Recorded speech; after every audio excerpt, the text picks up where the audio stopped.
Уважаеми гледачи, добар ден! И денеска повторно ќе имате можност да се дружите со нас и да ги дознаете сите содржини кои што успеавме да ги обработиме за вас.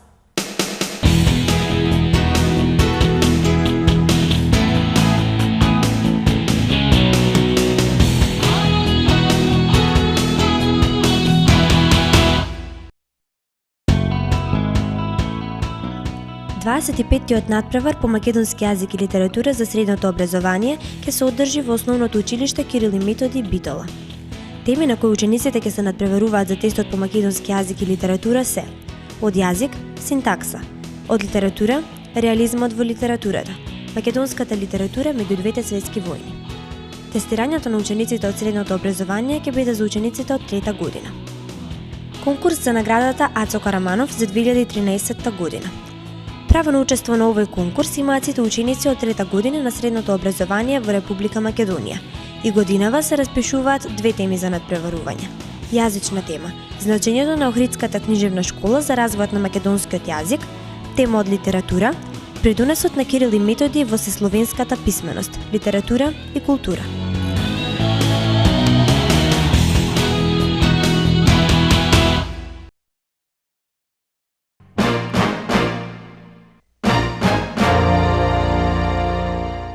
Во рубриката Муабет Тајм, која што како и секогаш ни е предвидена за интервју, разговараме со директорот на училиштето Борче Нечевски. Разговорот го води Стефанија Каркалашева.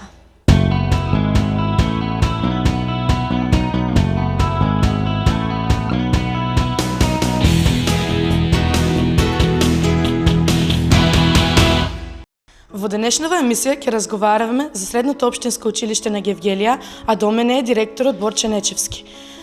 Директоре, каква е овогодишната структура на СОУ Јосиф Јосифовски?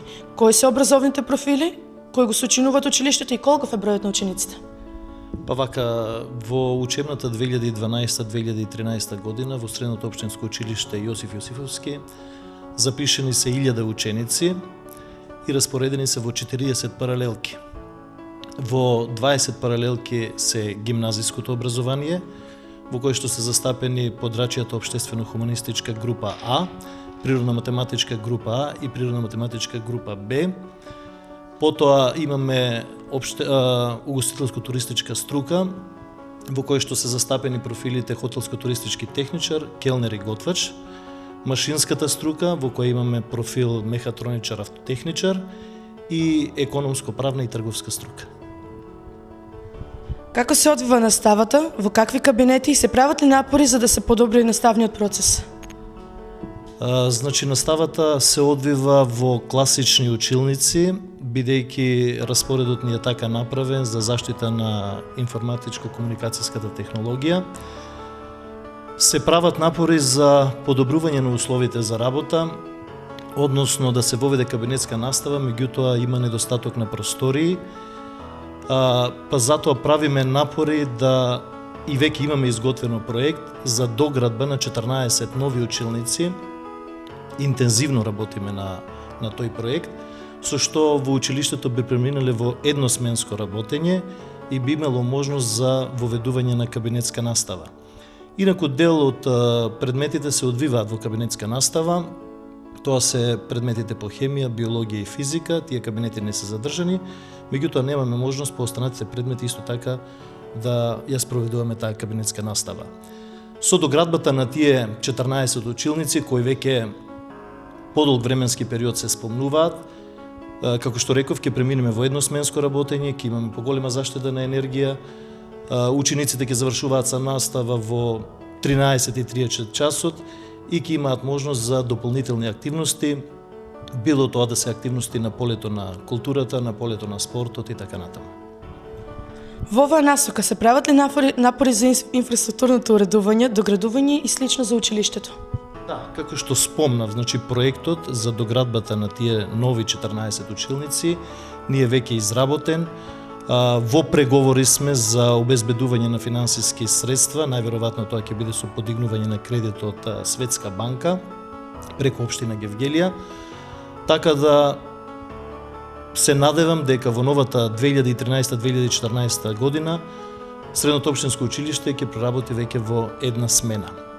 Исто така, кога сме овде веќе кај доградувањето, уредувањето на училиштето, да споменам дека сме влезени во проект преку Министерството за образование и наука и тој проект веќе е одобрен за изградба на термоизолациона фасада, за промена на топловодното грејење во училиштето, така да и со претходните реконструкции што ги направивме, замена на кровната конструкција, замена на прозорците, со добар дел ќе ги исполниме условите и можеме да се сврстиме во енергетски ефикасни училишта.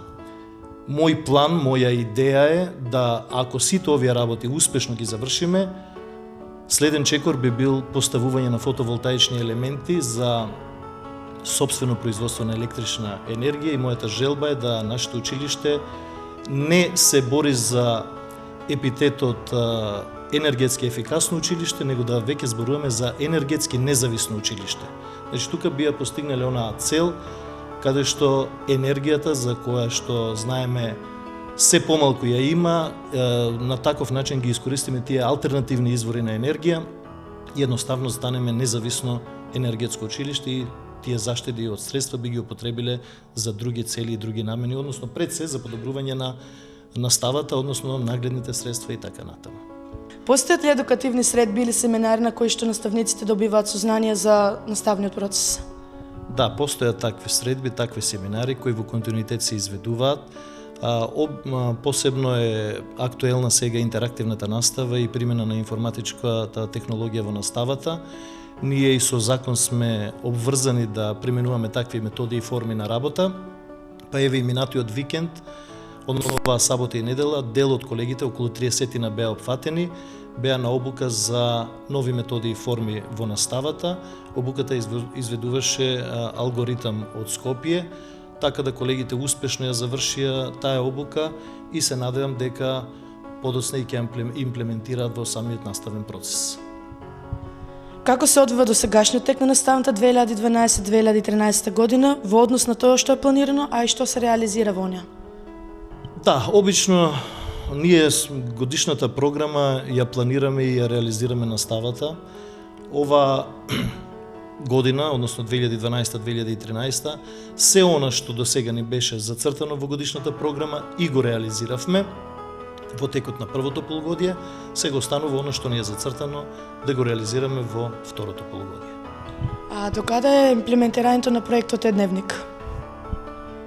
Е-дневникот веќе функционира во нашето училиште. Колегите наставници секојдневно ги внесуваат податоците, како што ги внесуваат во дневникот што е во печатена форма, исто така и во електронскиот дневник. Со тоа што сега родителите имаат можност да за своето дете во секој момент погледнат, да видат дали редовно оди на настава, кои наставни содржини се обработуваат, какви оценки добива, така да увидот е секојдневен и електронскиот дневник ни функционира безпрекорно. Сега најактуелно е екстерното оценување. Дали ќе се спроведе во ова училиште и како ќе се спроведе?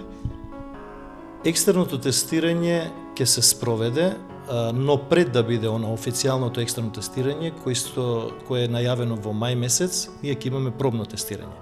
Еве денеска конкретно по мејл добивме распоред за пробното екстерно тестирање и ја користам оваа прилика да ги информирам сите ученици дека пробното екстерно тестирање во нашето училиште ќе биде спроведено на 11 март, тоест во понеделник. Исто така да кажам дека во понеделник на 11 март ќе нема редовна настава, бидејќи екстерните тестирања ќе започнат во 9:30 часот, ќе се спроведат во повеќе групи, според бројката на ученици и спремни кабинети што ги имаме ние, кај нас би требало да биде од 3 до 4 групи, со тоа што тестирањето ќе трае 1 час, пауза до другата група ќе биде половина час и некаде до 14:30 до 15 часот би завршиле со тоа пробно екстерно тестирање. Значи, само да потенцирам, пробното екстерно тестирање нема да се оценува, тоа е добро да го пробаат сите ученици, и така е замислено, за едноставно да знаат како оди целиот процес, сета таа техника, за кога ќе дојде оно официјалното и званичното екстерно тестирање во мај месец, едноставно да имаат пробано и да знаат како тоа изгледа. Исто така, една информација, бидејќи реков ќе нема настава, тоа важи само за учениците од 1 до 3 година, кои што се опфатени со ова екстерно тестирање. Учениците од завршните класови, односно матурантите, не се опфатени и тие тој ден ќе се дојдат на настава. Значи, во наставата, во прва смена ќе бидат вклучени од 4 година и 3 година завршните класови и гимназиските паралелки и стругите со почеток нормално од 7:30 часот. Кога веќе разговараме за матурантите, кои се престојните проекти за матурата? Па вака. Ние, знаете, со години наназад имавме матуранти кои што беа заинтересирани за одење на матурска екскурзија. Таа не беше во наша организација и се јавуваа доста проблеми.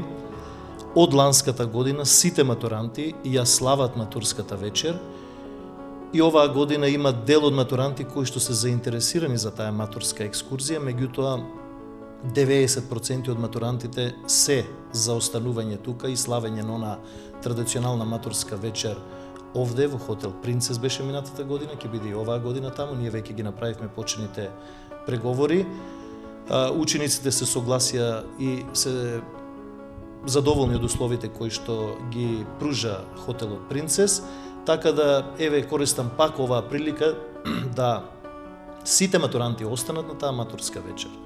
Ние како задолжителна активност, заедно со Советот на родители и училишниот одбор и самите родители се заинтересирани за останување на децата на матурска вечер, ние вметната како задолжителна активност во годишната програма. Тоа е околу славењето на матурската вечер, а што се однесува околу полагањето на матурата, веќе течат сите оние законски обврски кои што се со рокови, пријавување на ученици, проектни задачи, пријавување на испити и нормално матурата како и изминатите 5 години ќе се полага и оваа година во два дела. Тоа е екстерниот задолжителен македонски јазик кој што ќе се полага на 8 јуни и изборниот екстерен предмет, тоа е англиски јазик, односно странски јазик или математика, кој што ќе се полага на 11 јуни. А интерниот дел од матурата, во кој учениците полагаат минимум 2 предмети, а може дополнително да изберат уште 2, се полагаат по интерен распоред кој што го прави училиштето и во текот на целиот јуни месец. Благодарам на вашето присуство во нашата емисија.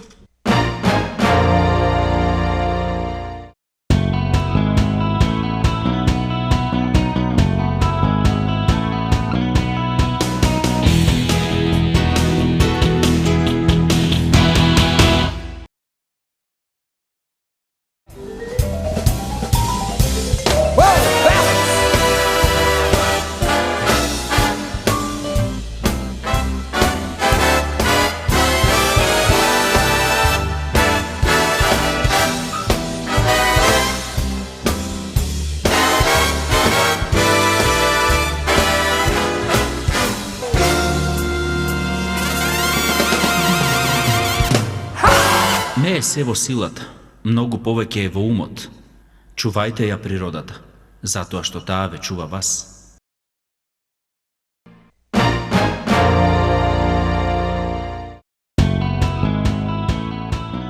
Во оваа емисија ве информирам што се можете да направите со пластичните пакувања кои ќе ви останат од дисковите. Верувајте дека сите птици ќе ви бидат благодарни доколку направите ваква практична хранилка за нив. Се што ви е потребно е жица за да ја обесите хранилката, неколку помошни држачи за птиците, тоа може да бидат различни пластични неупотребени предметчиња кои внимателно ќе ги вметнете во пластичното пакување за дискови, така што храната ќе може да им биде достапна на птиците. Кој не би сакал ваква столна лампа? Се што ви е потребно е кабел, фасонка и мала сијалица. Поврзете ги така, фасонката да остане внатре во пластичната кутија за дискови. Внимавајте сијалицата да не ги допира пластичните краеви на кутијата и поставете некоја интересна фотографија или слика од весник на крајот од кутијата, како на сликата. И ете, вашата нова столна лампа е готова. Доколку се занимавате со плетење како хоби или професија, следната слика се надевам дека ќе ви биде многу од помош. Ставете го клупчето внатре во кутијата, истото нема да ви се заплеткува и полесно ќе ви оди плетењето. Дали некогаш сте помислиле да го изненадите вашиот близок со колаче наутро? Еве еден интересен начин како да го направите истото. Машничката и рачката нека бидат по ваш вкус, а колачето по негов. Освен со колаче, тоа може да го направите и со сендвич. Истиот нема да се исуши и ќе остане сочен и мек додека да дојде тој што треба да го изеде. За кабли лесно, едноставно и практично.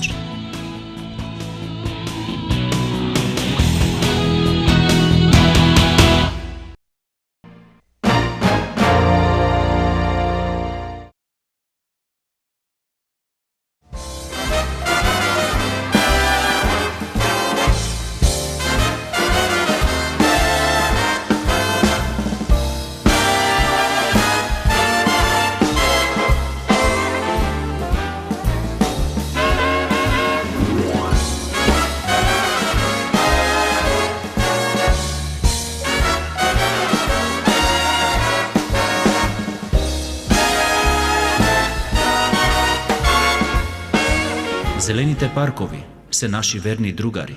Вреди ли да ги наградуваме со нашата лоша култура на однесување? Драги гледачи, тоа беше се од денешната емисија. Мене ми преостана уште да ви се заблагодарам на вниманието и се гледаме следната емисија.